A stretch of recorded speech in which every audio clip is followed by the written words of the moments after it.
Bonjour à tous et bienvenue dans ce podcast dédié à la gestion des dossiers de remboursement d'assurance refusés pour les salariés. Cette situation peut être délicate et complexe, mais avec les bonnes stratégies, elle peut être gérée efficacement. Tout d'abord, lorsque vous êtes confronté à un dossier refusé, il est crucial de comprendre les raisons sous-jacentes de ce refus.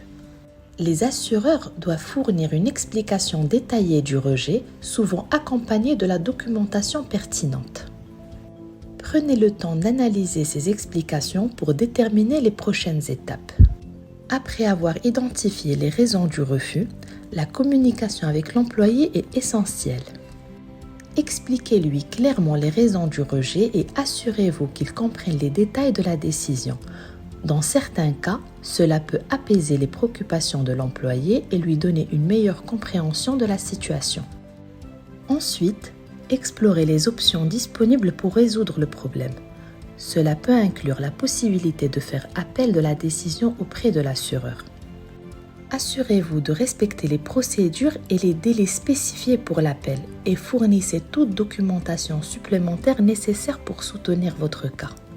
Dans certains cas, il peut également être bénéfique de négocier avec l'assureur, en discutant ouvertement des problèmes et en cherchant des solutions alternatives. Il est parfois possible de parvenir à un compromis qui satisfait toutes les parties impliquées. N'oubliez pas de documenter soigneusement toutes les communications et les étapes prises tout au long du processus. Cela peut être précieux en cas de litige ultérieur ou de besoin de référence. Enfin, assurez-vous de soutenir votre employé tout au long de cette période. Le refus d'un remboursement d'assurance peut être source de stress et d'incertitude. Et il est important de montrer à votre employé qu'il bénéficie de votre soutien et de votre assistance. En conclusion, la gestion d'un dossier de remboursement d'assurance refusé pour un salarié nécessite une approche proactive, une communication efficace et une résolution créative des problèmes.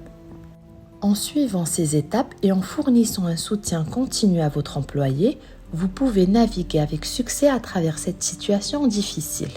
Si vous avez besoin de conseils supplémentaires ou d'assistance pour gérer un dossier de ce type, n'hésitez pas à me contacter.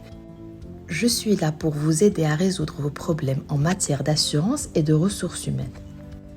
Merci d'avoir écouté ce podcast et je vous souhaite beaucoup de succès dans la gestion de vos dossiers d'assurance et dans vos responsabilités en tant qu'employeur.